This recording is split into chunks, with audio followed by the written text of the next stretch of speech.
أعوذ بالله السميع العليم من الشيطان اللعين الرجيم بسم الله الرحمن الرحيم الحمد لله رب العالمين الصلاة والسلام على أشرف الأنبياء والمرسلين وعلى أهل بيته الطيبين الطاهرين المعصومين أما بعد فقد قال الله تعالى في كتابه المبين وهو أصدق الصادقين بسم الله الرحمن الرحيم يا أيها الذين آمنوا كتب عليكم الصيام كما كتب على الذين من قبلكم لعلكم تتقون أياما معدودات فمن كان منكم مريضا أو على سفر فعدة من أيام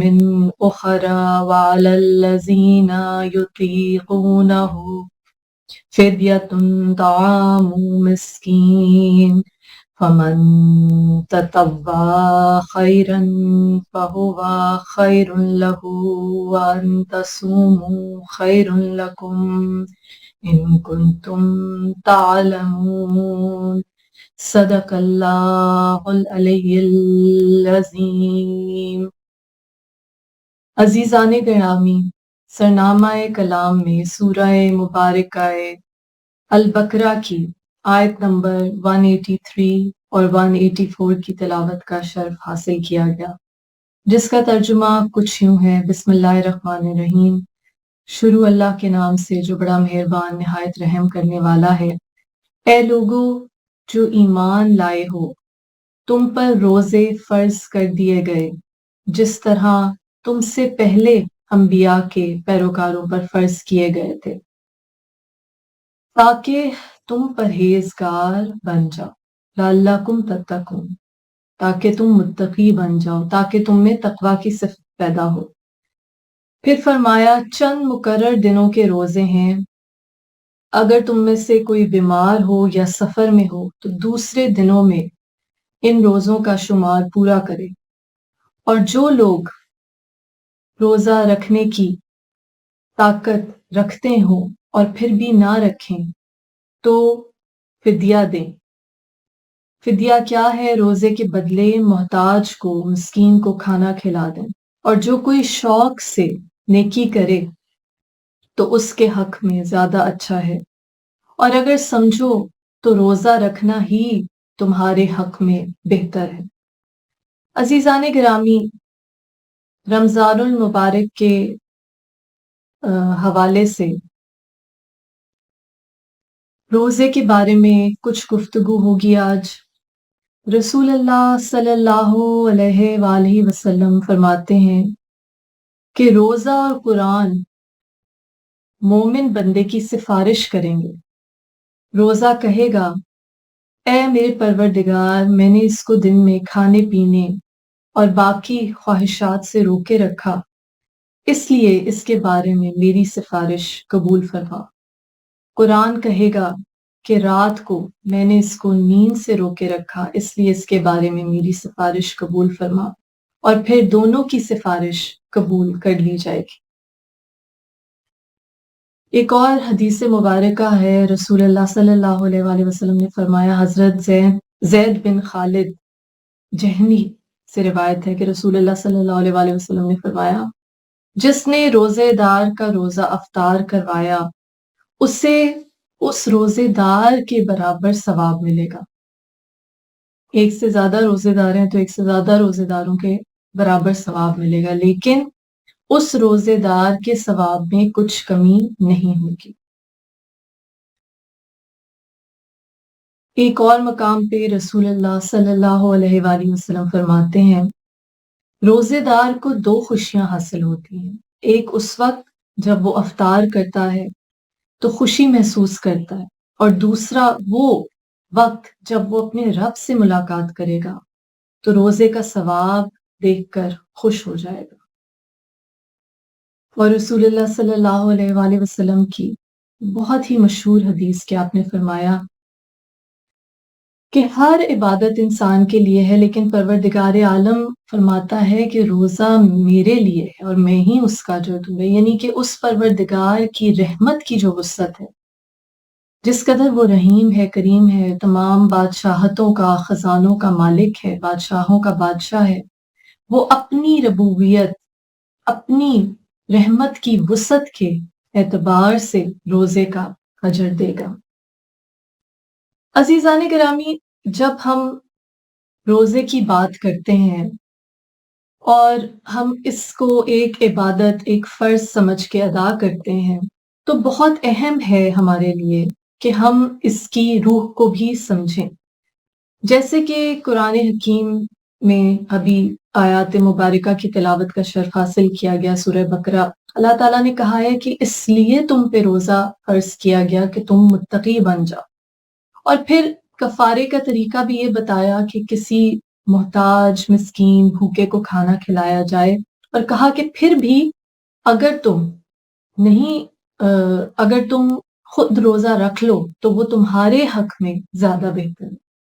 عزیزان گرامی، دیکھیے، لا اکراہ فی الدین کی بھی اس میں وضاحت ہوتی ہے کہ دین میں کوئی جبر نہیں، کوئی سفر میں ہے، کوئی بیمار ہے تو وہ دوسرے دنوں میں پورے کر سکتا ہے روزے۔ اور اکنامک جسٹس جو اسلام میں ایک ہمارا معاشی انصاف، معاشی عدل ہے، جو قرآن حکیم میں اللہ تعالیٰ نے فرمایا ہے کہ جن کے پاس تم میں سے زیادہ ہے، جنہیں زیادہ رزق دیا گیا ہے، وہ جن کے پاس کم ہے انہیں لوٹاتے کیوں نہیں۔ اور روزے کی بھی جو روح ہے، جو اس خاص عبادت کی جو اسپرٹ ہے، اس سے ہم نے اپنے آپ کو واقف کرنا ہے، کیونکہ جیسے کہ قرآن حکیم میں بار بار زور دیا جاتا ہے، تاکید کی جاتی ہے کہ تم لوگ قرآن میں تدبر کیوں نہیں کرتے، تفکر کیوں نہیں کرتے، کیا ان لوگوں کے دلوں پہ کفل چڑھے ہوئے ہیں جو قرآن میں غور و فکر نہیں کرتے۔ اور ہم نے اس قرآن صامت کو، اس خاموش قرآن کو سمجھنا ہے رسول اللہ صلی اللہ علیہ وآلہ وسلم قرآن ناطق اہل بیت علیہ السلام کی احکامات، اسوہ حسنہ کی روشنی میں۔ تو بی بی فاطمہ زہرا سلام اللہ علیہ نے خطبہ فدق میں عبادات کے اوپر بھی روشنی ڈالی، اور بی بی نے بہت ہی فصیح و بلیغ انداز میں عبادات کی جو روح ہے، جو عبادات کا مقصد ہے، اس کو واضح کیا ہے، اور بہت ہی خوبصورت الفاظ میں، بہت ہی جامع الفاظ میں۔ بی بی کے الفاظ ہیں، اردو ترجمہ ہے کہ اللہ نے ایمان کو تمہیں شرک کی آلودگی سے پاک کرنے کا ذریعہ بنایا، پھر نماز کو تکبر کی کثافت سے محفوظ رہنے کا وسیلہ قرار دیا، یعنی کہ نماز تکبر کی کثافت، تکبر کی غلاظت کو دل سے دور کرتی ہے۔ پھر فرمایا بی بی نے زکوٰۃ سے نفس کی تربیت ہوتی ہے، شست و شو ہوتی ہے، تربیت ہوتی ہے، اور کہا زکوٰۃ جو ہے وہ یہ رزق میں اضافے کا بھی باعث بنتی ہے۔ اور فرمایا کہ روزے کو اخلاص کی جڑیں مضبوط کرنے میں خاصا دخل ہے، روزے کو اخلاص کی جڑیں مضبوط کرنے میں خاصا دخل ہے، اور اس پہ بھی ہم غور و فکر کریں گے۔ بی بی فرماتی ہیں حج سے دین کو بڑی تقویت ملتی ہے، نظام عدل دلوں کو ایک لڑی میں پروتا ہے اور سب کے ساتھ برابری کے جذبے کو نمو دیتا ہے، اور ہماری یعنی اہل بیت علیہ السلام کی اطاعت سے قوم میں تنظیم اور ہم آہنگی پیدا ہوتی ہے، اور ہمارا سلسلہ امامت ملت اسلامیہ کو انتشار اور تفرقے سے بچانے میں مدد دیتا ہے۔ جہاد میں اسلام کی قوت اور اس کی عزت کا راز پوشیدہ ہے۔ صبر و شکیبائی کی بدولت اجر و ثواب اور ہر طرح کی نیکیاں حاصل ہوتی ہیں۔ امر بالمعروف میں عوام کی بھلائی ہے اور وہ اس ذریعے فلاح کو پہنچتے۔ تو بی بی کے الفاظ میں کہ روزہ جو ہے وہ اخلاص کی جڑوں کو مضبوط کرتا ہے. روزے کو اخلاص کی جڑیں مضبوط کرنے میں خاصا عمل دخل ہے. تو اب اس پہ تھوڑا سا غور کرتے ہیں کہ آخر اخلاص کیا چیز ہے. اخلاص ہے نیت کا، اعمال کا، نفس کا، سوچ کا پاک ہونا. خالص کا لفظ جیسے عام سمجھا جاتا ہے، خالص یعنی پیور. اخلاص سچائی، خلوص، پیورٹی، اس کو ریپرزینٹ کرتا ہے. تو اخلاص کیا ہے عزیزان گرامی؟ سب سے اہم بات ہے کہ انسان خود سے بھی مخلص ہو. اخلاص وہ جذبہ ہے کہ جب کوئی انسان کو دیکھ نہیں رہا عبادت کرتے ہوئے. جیسے روزے کس طرح سے تھوڑا سمجھنے کی کوشش کرتے ہیں کہ روزہ اخلاص کو کیسے مضبوط کرتا ہے. دیکھیے پورے دن میں انسان کھانے پینے سے اجتناب کرتا ہے، وہ چیزیں جو عام طور پہ حلال ہیں اس کے لیے، چاہے کوئی دیکھ رہا ہو یا نہ دیکھ رہا ہو، انسان اپنے آپ کو روک لیتا ہے کھانے سے پینے سے، چاہے پیاس اسے تنگ کرے، چاہے بھوک اسے تنگ کرے. پروردگار عالم کے ساتھ اخلاص یعنی تنہائی میں انسان اپنے پروردگار عالم کو حاضر و ناظر جان کے خلوص کے ساتھ یہ قربانی دے رہا ہے، کھانے پینے سے اجتناب کر رہا ہے، ان تمام اعمال سے اجتناب کر رہا ہے جو عام دنوں میں حلال بھی ہیں. حرام سے تو اجتناب ہے ہی،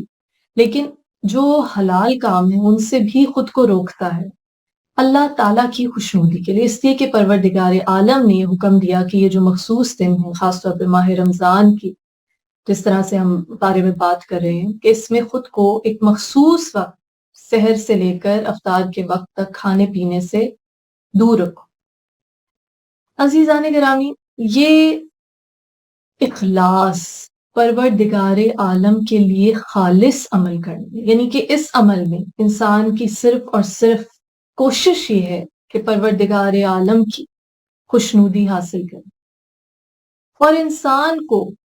اخلاص جو ہے، ایک پیورٹی جو ہے، وہ صرف اور صرف روحانی پیورٹی نہیں ہے، صرف اور صرف نفس کا تزکیہ نہیں ہے، جو کہ ظاہر ہے کہ انبیاء کے کاموں میں سے ایک کام ہے. جہاں بھی قرآن حکیم میں انبیاء کا ذکر ہوا تو 4 کاموں کا ذکر ہوا: یتلو علیہم آیاتہ ویعلمہم الکتاب والحکمہ ویزکیہم، کہ یہ انبیاء، یہ ہادی، اللہ کے بھیجے ہوئے پیغمبر تمہیں اللہ کی آیات پڑھ کے سناتے ہیں، کتاب اور حکمت کی تعلیم دیتے ہیں، اور نفس کا تزکیہ کرتے ہیں. تو نفس کا تزکیہ وہ چیزیں جو عام حالات میں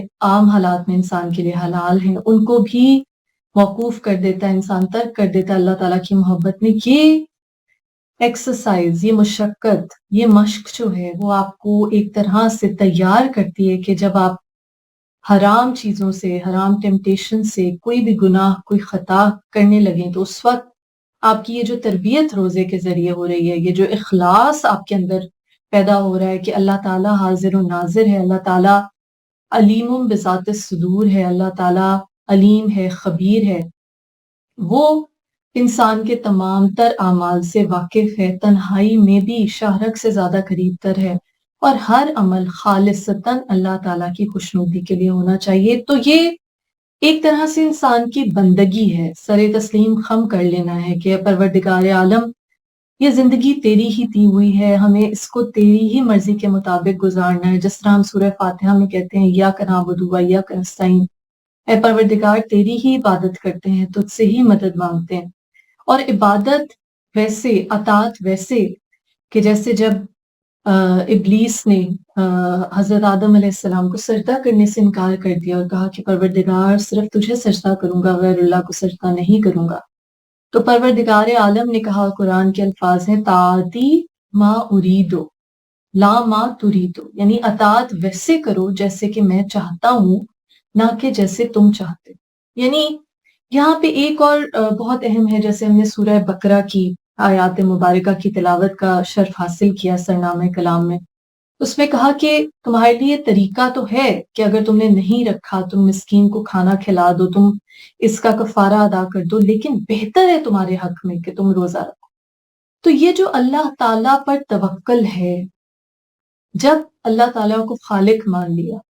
جب اس کو رب مان لیا، خالق یعنی تخلیق کرنے والا، انسان کو بنانے والا وہ ہے، لقد خلقنا الانسان من سلالۃ من طین، کے انسان کو ایک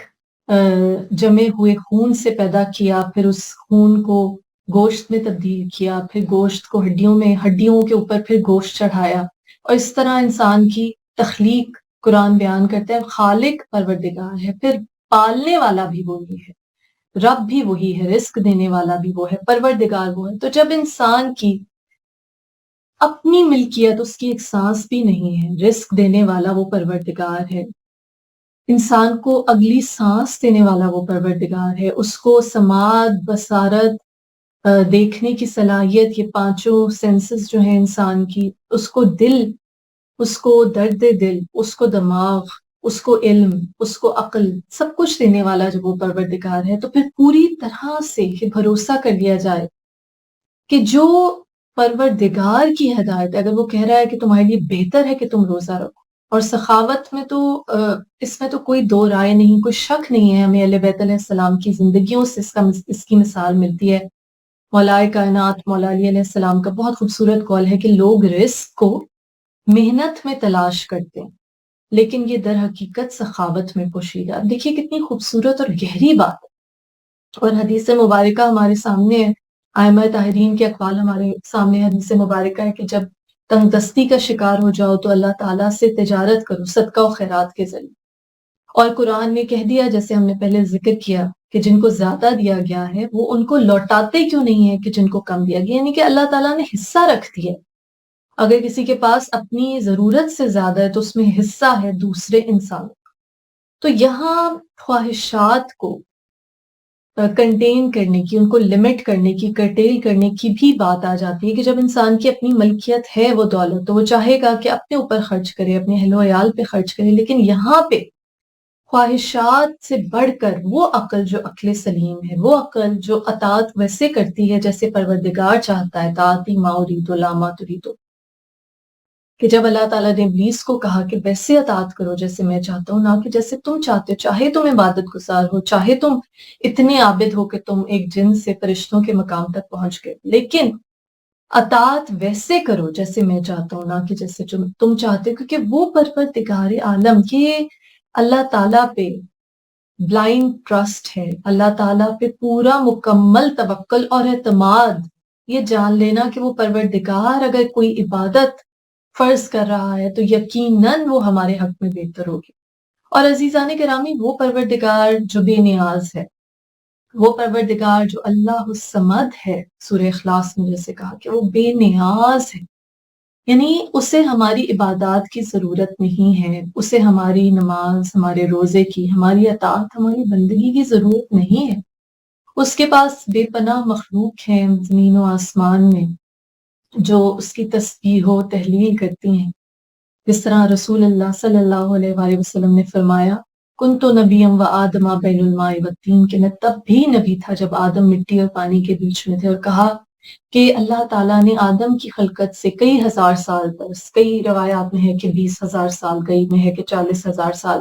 آپ نے فرمایا کہ میرے اور علی علیہ السلام کے نور کو خلق کیا، بلکہ اپنے نور سے پروردگار نے ہم دونوں کے نور کو خلق کیا، اور فرماتے ہیں رسول اللہ صلی اللہ علیہ وآلہ وسلم کہ ہم نے ہی فرشتوں کو تسبیح و تحلیل، تسبیح و تقدیس سکھائی۔ تو وہ فرشتے جب مولائے کائنات مولا علی علیہ السلام ایک مرتبہ کائنات کی اور آسمانوں کے راز لوگوں تک پہنچا رہے تھے منبر سلونی پہ، تو آپ نے یہ کہا کہ ایک ایسا فرشتہ ہے کہ جو حالت قیام میں ہے، تا قیامت حالت قیام میں رہے گا دو آسمانوں کے بیچ، ایک ایسا فرشتہ ہے جو حالت رکوع میں ہے، تا قیامت حالت رکوع میں رہے گا، ایک ایسا فرشتہ ہے جو حالت سجدہ میں ہے، تا قیامت حالت سجدہ میں رہے گا۔ اور پھر وہ فرشتے جن کے بارے میں ہم جانتے ہیں، میکائیل ہیں، اسرافیل ہیں، اسرائیل ہیں، حضرت جبرائیل علیہ السلام ہیں، وہ فرشتے جو اللہ تعالیٰ کے حکم سے مختلف کام انجام دیتے ہیں۔ تو پروردگار عالم کے لیے جن و انس اور فرشتے، ملائکہ اور اہل السماوات جو ہم حدیث کے سامنے پڑھتے ہیں، علم یا ملائکتی و یا سکانہ سماواتی، کہ جان لو اے ملائکہ اور اے آسمان کے رہنے والوں، پروردگار عالم کے پاس اطاعت کے لیے بے حد مخلوق موجود ہے، یہ شجر پروردگار کی تسبیح کرتے ہیں، جیسے قرآن میں کہا گیا پرندے جاندار اللہ تعالیٰ کی تسبیح کرتے ہیں۔ اللہ تعالیٰ نے انسان کو جن عبادات کی تلقین کی، حکم دیا، وہ اس لیے کہ وہ انسان کی اپنی بلندی کے لیے، انسان کی اپنی ترقی کے لیے، اس کے اپنے ارتقاء کے لیے لازم و ملزوم ہیں، بہت ضروری ہیں۔ جس طرح بی بی فاطمہ زہرا سلام اللہ علیہ کے خطبہ فدق سے ہم نے کچھ اقتصاب آپ تک پہنچایا، جس میں بی بی نے کہا کہ نماز تکبر کی کثافت کو، غلاظت کو دور کر۔ تو یاد رکھیے کہ اگر نمازیں مغرور بنا دیں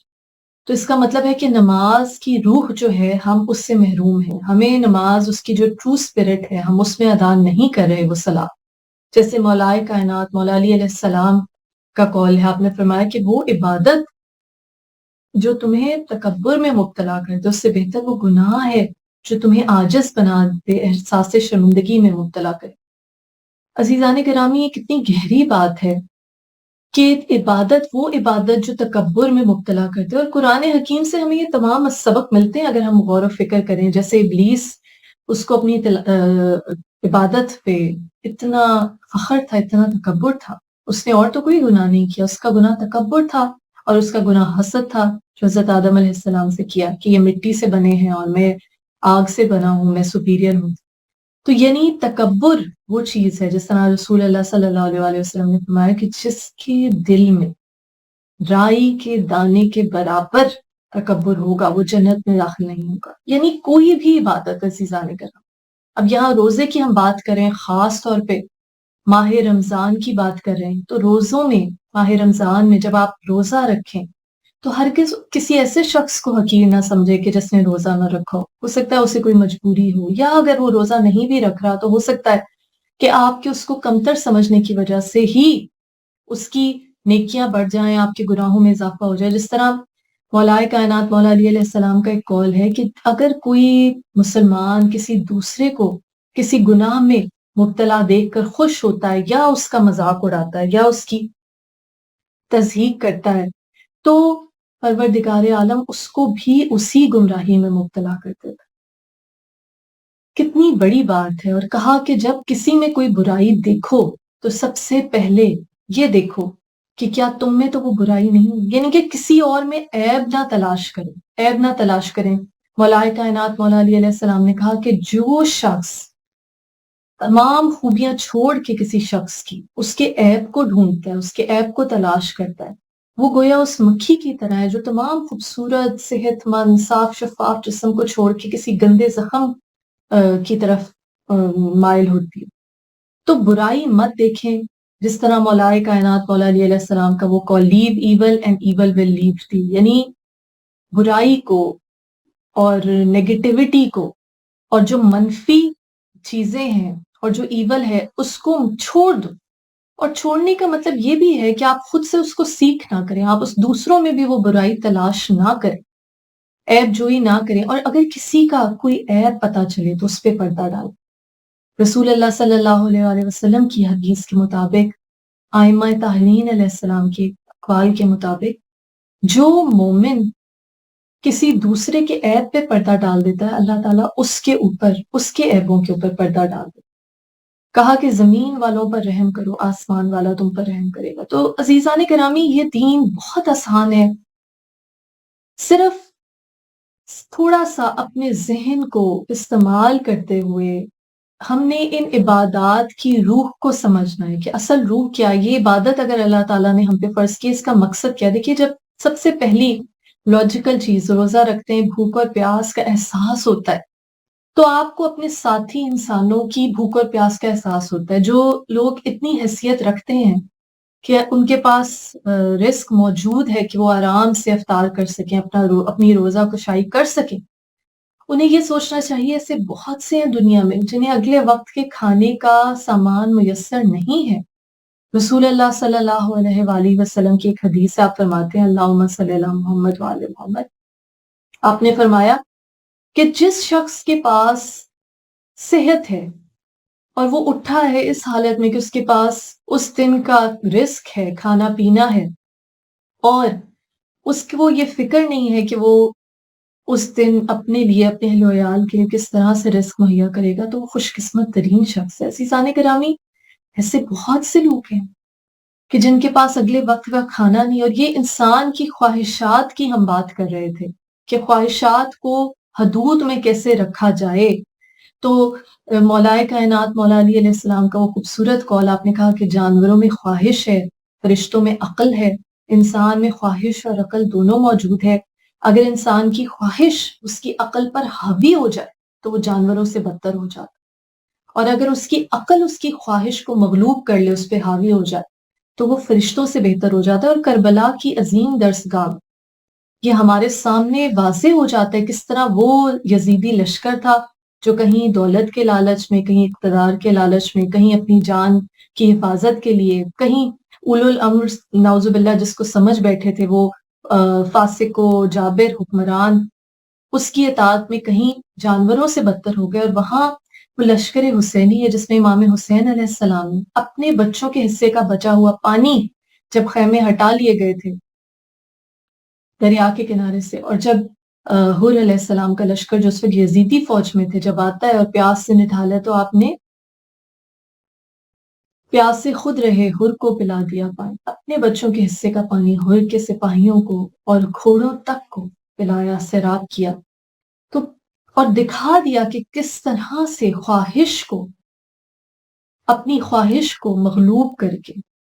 انسان فرشتوں سے افضل ہو جاتے ہیں۔ امام حسین علیہ السلام تو بہرحال معصوم ہیں، وہ ہستی ہیں کہ رسول اللہ صلی اللہ علیہ وسلم نے فرمایا حسین منی وانا من الحسین، حسین مجھ سے ہے اور میں حسین سے ہوں۔ حدیث اہل قصہ ہیں، حدیث قصہ کے مطابق جوانان جنت کے سردار ہیں، وہ معصومین ہیں سب سے بڑھ کے، اللہ تعالیٰ کا نور ہے، وہ ہے جنہیں رسول اللہ صلی اللہ علیہ وسلم نبوت کے بیٹے بنا کر میدان مباہلہ میں لے کے گئے۔ لیکن یاد رکھیے کہ اس کربلا کے میدان میں، اس حسینی لشکر میں امام حسین علیہ السلام کے وہ اصحاب، وہ جانثار ساتھی بھی شامل تھے جنہوں نے اپنی جان کو، اپنے مال کو، اپنے اہل و عیال کو پس پشت رکھ دیا امام علی مقام امام حسین علیہ السلام کی مدد کے لیے، امام حسین علیہ السلام کا ساتھ دینے کے لیے۔ یعنی عام انسان بھی فرشتوں سے افضل درجہ حاصل کر سکتا ہے۔ تو یہ خواہشات کو محدود کرنے کی بات ہے۔ ہم جب اہل بیت علیہ السلام کی مثال لیتے ہیں تو اہل بیت علیہ السلام وہ ہیں کہ یطعمون الطعام علی حبہ، کہ اپنے حصے کا، اپنے بچوں کے حصے کا افطار کا کھانا جب بی بی فاطمہ زہرا سلام اللہ علیہ، مولائے کائنات مولا علی علیہ السلام کے گھر میں 3 دن تک روزہ رکھا جاتا ہے، منت کے روزے ہیں، اور قرآن گواہی دیتا ہے وَمَا أَنفَقْتُم مِّن نَفَقَةٍ أَوْ نَذَرْتُم مِّن نَذْرٍ، وہ ہیں جو اپنی منتوں کو پورا کرتے ہیں۔ اور جب افطار کا وقت آتا ہے تو وہ دسترخوان جو پہلے ہی اپنے لیے بہت محدود ہے، لوگوں کے لیے بہت وسیع ہے، جب دروازے پر دق الباب ہوتا ہے، دستک دیتا ہے کوئی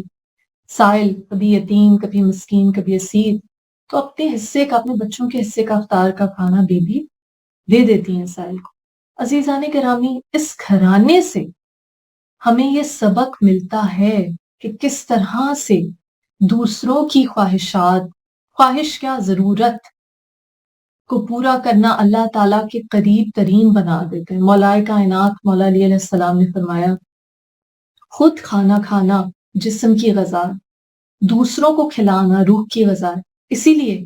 جب قرآن حکیم میں یہ کہا گیا کہ بہتر ہے تمہارے لیے کہ تم روزہ رکھو تاکہ تمہیں بھوک اور پیاس کا احساس ہو، ان لوگوں کی بھوک پیاس کا احساس ہو جو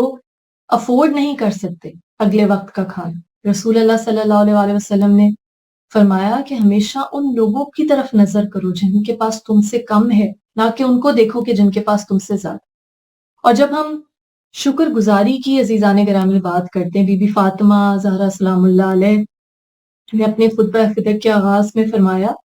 کہ حمد ہے اس پروردگار کی جس نے تمہیں وہ نعمتیں عطا کی کہ جن کا تم شعور بھی نہیں رکھتے، ادراک بھی نہیں رکھتے۔ اور بی بی کہتی ہے سب کو دیا، سب کچھ دیا۔ یاد رکھیے اللہ تعالیٰ نے ہر انسان کے لیے، جب وہ اصول دین میں عدل کو شامل کرتا ہے اور خود عادل ہے، اس نے ہر انسان کا حساب کتاب اس کے حالات کے مطابق، اس کو دنیا میں جو وسائل دیے گئے، اس کو جو دنیا میں حتیٰ کہ جو ذہانت دی گئی اس کے لحاظ سے بھی۔ امام جعفر صادق علیہ السلام کا ایک قول ہے کہ ہر شخص کو اس کے مطابق، کیونکہ پروردگار عالم یا لطیف ہے، وہ باریک بین ہے، وہ علیم بذات الصدور ہے، وہ دلوں کے حال جاننے والا. اس نے کہا ہے کہ انما الاعمال بالنیات، وہ انسان کی نیت کو جانتا ہے، وہ سوچ کو جانتا ہے. مولا کائنات مولا علی علیہ السلام اس کے فرماتے ہیں کہ اچھی سوچ پر وہ اجر ملتا ہے جو اچھی عبادت پر بھی نہیں ملتا، اس لیے کہ سوچ میں کوئی دکھاوا نہیں ہے. تو اگر نیت اچھی، پروردگار جانتا ہے کہ کوئی کام کس نیت سے کیا جا رہا ہے. کیا یہ عبادت ریاکاری کے طور پہ کی جا رہی ہے؟ کیا یہ ایک تاجر کی عبادت ہے جو جنت کے لالچ میں، جہنم کے خوف میں کی جا رہی ہے؟ یہ شکر گزار بندے کی عبادت ہے جو پروردگار عالم کا شکر ادا کرتا ہے. جیسے امام زین العابدین علیہ السلام فرماتے ہیں کہ پروردگار میں تیرا شکر کیسے ادا کروں کہ تیرا شکر ادا کرنے پر ایک اور شکر واجب ہو جائے. شکر ادا کرنے پر ایک اور شکر واجب ہو جاتا ہے. اور عزیزان گرامی، یہ شکر گزاری جو ہے یہی اصل ایمان کا وسیلہ ہے، ایمان کا ذریعہ ہے. جیسے کہ قرآن میں کہا انا ہدیناہ السبیل اما شاکرا و اما کفورا، تمہیں سبیل دکھا دی، سیدھا رستہ دکھا دیا، اب تم پہ منحصر ہے کہ شکر گزار بنو یا کفران نعمت کرو. اب یہ شکر گزاری دونوں لیولز پہ آ جاتی ہے. پہلا لیول تو ایمان کا لیول ہے. سب سے پہلے اللہ تعالیٰ کی نعمت کا کفران کرنا یہ ہے کہ وہ ہادی جو اللہ تعالیٰ نے بھیجے، وہ سلسلہ ولایت کہ جس پہ اللہ تعالیٰ نے کہا الیوم اکملت لکم دینکم واتممت علیکم نعمتی، کہ آج تمہارے لیے تمہارے دین کو مکمل کر دیا، اپنی نعمت تم پر تمام کر دی. اب اس نعمت کا اگر کفران کریں گے، جیسے اللہ تعالیٰ نے قرآن میں بیان بھی کیا کہ اللہ تعالیٰ ایک ایسے بستی کا، ایسے قریے کا قصہ بتاتا ہے، کانت آمنت مطمئنۃ، کہ جہاں امن بھی تھا، اطمینان بھی تھا، امن امان سڑکوں کا، اطمینان دل کا، کہ لوگ ہر طرح سے اطمینان میں تھے. لیکن کیا ہوا؟ فکفرت بانعم اللہ، کہ انہوں نے اللہ کی نعمت کا کفران کیا. تو اللہ کی نعمت، سب سے بڑی نعمت و عزیزان گرامی ہدایت. اور ہدایت ہمیں کیا سکھاتی ہے؟ شکر گزاری کا رستہ. ہم جب اہل بیت علیہ السلام کی زندگیوں کو دیکھتے ہیں، بی بی زینب علیہ السلام ام المصائب ہیں. جتنے مصائب بی بی زینب عالیہ علیہ السلام پر ٹوٹے، کسی ہستی پر گمان بھی نہیں کیا جا سکتا جو جو صعوبتیں بی بی نے اٹھائی ہیں. اور پھر بھی جب بی بی سے پوچھا گیا کہ آپ نے کوفہ و شام میں کیا دیکھا، آپ نے کہا میں نے خدا کی خوبصورتی کے سوا کچھ نہیں دیکھا. یہ ہستیاں ہمیں رستہ دکھاتی ہیں، ہماری تربیت کرتی ہیں، ہمیں بتاتی ہیں کہ پروردگار عالم کا شکر کس طرح ادا کریں. عزیزان گرامی، جب انسان روزہ رکھتا ہے، جب روزہ افطار کرتا ہے اللہ تعالیٰ کے دیے ہوئے پاک اور طیب رزق کے ذریعے، اس وقت مانگی جانے والی دعا رسول اللہ صلی اللہ علیہ وسلم فرماتے ہیں کہ اللہ تعالیٰ رد نہیں کرتا. اس سے عظیم وعدہ نہیں ہو سکتا جو ایک صادق اور امین رسول اللہ صلی اللہ علیہ وآلہ وسلم اس زبان مبارک سے جو بات نکلی کہ قرآن نے خود کہا وما ینطق عن الہوی ان ہوا الا وحی یوحی، کہ بے شک یہ اپنی مرضی سے تو کچھ بھی نہیں کہتے، جو بھی کہتے ہیں بھیجی ہوئی وحی ہے. عزیزان گرامی، اللہ تعالیٰ نے نیکیاں کمانے کی، ثواب کمانے کے تو بہت سے طریقے بتا دیے. قرآن حکیم میں اگر تلاوت قرآن کی جائے، رمضان مبارک میں اگر تلاوت قرآن کی جائے، روزے کے حالت میں اگر تلاوت قرآن کی جائے، اس ماہ رمضان میں، اس بابرکت مہینے میں اللہ تعالیٰ کی راہ میں خرچ کیا جائے، لوگوں کی ضرورتیں پوری کی جائیں، تو اس کا ثواب کئی گنا بڑھ جاتا ہے. اور پروردگار ہی جانتا ہے کہ جیسے اس نے کہا رسول اللہ صلی اللہ علیہ وسلم کی مبارک لسان سے ہم تک جو بات پہنچی کہ روزہ اللہ کے لیے ہے، اور وہ کہتا ہے میں خود ہی اس کا اجر دوں گا. اور جب روزے قیامت بندہ اپنے رب سے ملاقات کرے گا تو اس سے وہ خوشی حاصل ہوگی کہ اس کو روزے کا اجر ملے گا. عزیزان گرامی، وہ پروردگار جو رحیم ہے، جو کریم ہے، وہ پروردگار جو مولا کائنات مولا علی علیہ السلام فرماتے ہیں کہ تمہارے گناہوں کے باوجود تمہیں رزق دیتا ہے. اس نے انسان کو بہت ہی آسان طریقے بتائے ہیں اپنی روح کو مضبوط کرنے کی. اللہ تعالیٰ کے ساتھ وہ جو تعلق ہے، نفخت فیہ من روحی، یاد رکھیے قرآن میں اللہ تعالیٰ نے کہا نفختو فیہ من روحی، کہ جب میں آدم میں اپنی روح پھونک دوں، پروردگار عالم نے اپنی روح پھونکی ہے، اور انسان کا وہ تعلق ہے اپنے پروردگار کے ساتھ کہ جس کے سوا انسان کا دل کسی بات سے اطمینان نہیں پاتا ہے۔ قرآن میں کہا کہ بے شک امن یجیب المضطر اذا دعا ویکشف السوء، تیرے سوا کون ہے جو ایک مضطرب دل کی کے اضطراب کو دور کر سکے اور اس کی فریاد کو سن سکے، وہ مجیب الدعا ہے۔ عزیزان گرامی، جب دعا کی بات ہو رہی ہے اور ہم نے یہ بات کی کہ رسول اللہ صلی اللہ علیہ وآلہ وسلم نے فرمایا کہ افطار کے وقت کی جانے والی دعا پروردگار عالم رد نہیں کرتا، تو دعاؤں کی قبولیت کے لیے کچھ اور چیزیں جو ہمارے لیے بہت اہم ہیں ملحوظ خاطر رکھنا جب ہم دعا کریں۔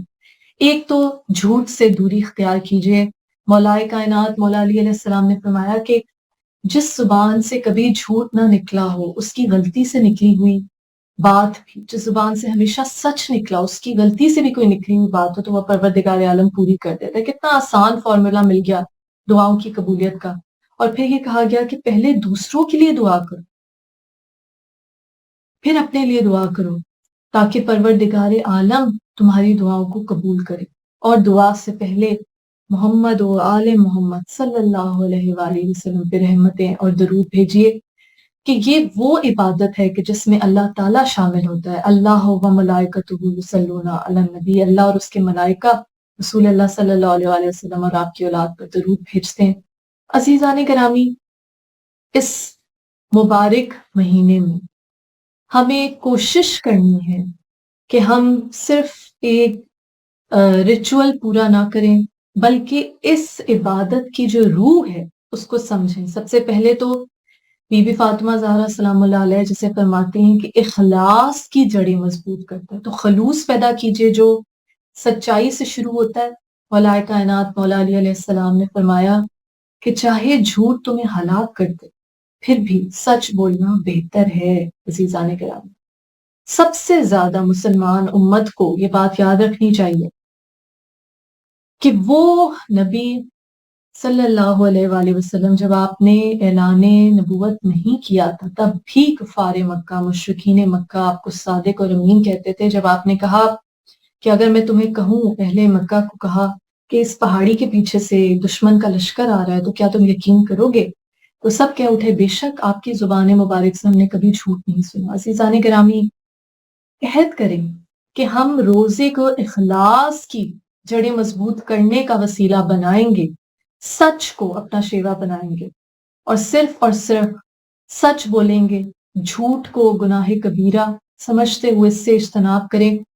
ہمارے 11ویں امام حسن عسکری علیہ السلام فرماتے ہیں کہ تمام برائیوں کو ایک کمرے میں بند کر دیا جائے، اس کو تالا لگا دیا جائے، اس کی کنجی جو ہے، چابی جو ہے، وہ جھوٹ ہے۔ اور وہ مشہور واقعہ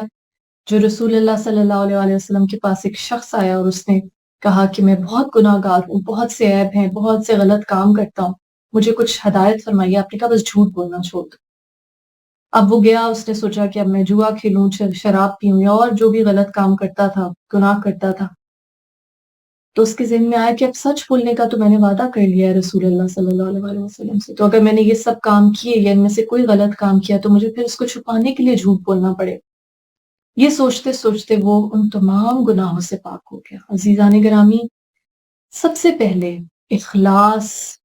کو روزے کی روح سمجھیے، اور اخلاص یہ ہونا چاہیے کہ سب سے پہلے سچ پر قائم ہوں، سچ کی تلقین کریں، سچ کی ترغیب دیں۔ جہاں ظلم دیکھیں، جیسے مولا کائنات مولا علی علیہ السلام نے کہا کہ ظلم کے خلاف اگر کچھ نہیں کر سکتے تو کم از کم آواز ضرور بلند کرو۔ امام زین العابدین علیہ السلام، امام سید سجاد علیہ السلام کا یہ قول یاد رکھیں کہ کوفہ صرف ایک جگہ کا نام نہیں، جہاں بھی ظلم پہ لوگ خاموش ہوں وہ جگہ کوفہ ہے، وہاں کے لوگ کوفی ہیں۔ تو سچ کا ساتھ دیں، سچ خود بولیں اور سچ کو ڈیفینڈ کریں، اس کا دفاع کریں۔ اور اخلاص کہ عبادت خالصتاً اللہ تعالیٰ کے لیے ہونی چاہیے، نہ ہی ریاکاری کے لیے، نہ ہی دنیا میں دوسرے لوگوں پہ اپنی عبادت کا، اپنے زہد کا روب ڈالنے کے لیے، اور نہ ہی دکھاوے کے لیے۔ اور اس کی جو روح ہے، جو ہم نے دوسرے لوگوں کی بھوک پیاس کا احساس کرنا ہے، وہ لوگ جو افورڈ نہیں کر سکتے، وہ لوگ اب دنیا جس کرائسس سے گزر رہی ہے، کاسٹ آف لیونگ کرائسس ہے، بھوک، افلاس، غربت میں اضافہ ہوتا جا رہا ہے. لوگوں کی ضروریات اور حاجات سے تغافل نہ برتیں. امام حسین علیہ السلام فرماتے ہیں کہ زندگی تمہارے ہاتھ سے نکلتی جا رہی ہے، بہت کم وقت رہ گیا، مہلت کم رہ گئی ہے، جتنی ہو سکے تم سے کسی کی مدد کر سکتے ہو تو مدد کرتے جاؤ. خاص طور پہ اس ماہ رمضان میں جب بھوک پیاس کا تھوڑا سا مزہ انسان چکھتا ہے، وہ انسان کے جس کے پاس افطار کا سامان ہے، وہ ان لوگوں کے بارے میں سوچے جنہیں اگلے وقت کا کھانا اپنے اور اپنے بچوں کے لیے مہیا نہیں ہے. ان کی بھوک کا احساس کریں، اپنی خواہشات کو کم سے کم کرنے کی کوشش کریں، کیونکہ 2 گز زمیں بھی چاہیے 2 گز کفن کے بعد. انسان کی خواہشوں کی کوئی انتہا نہیں. 2 گز زمیں بھی چاہیے 2 گز کفن کے بعد. یہ خواہشات تو ختم نہیں ہوتی، لیکن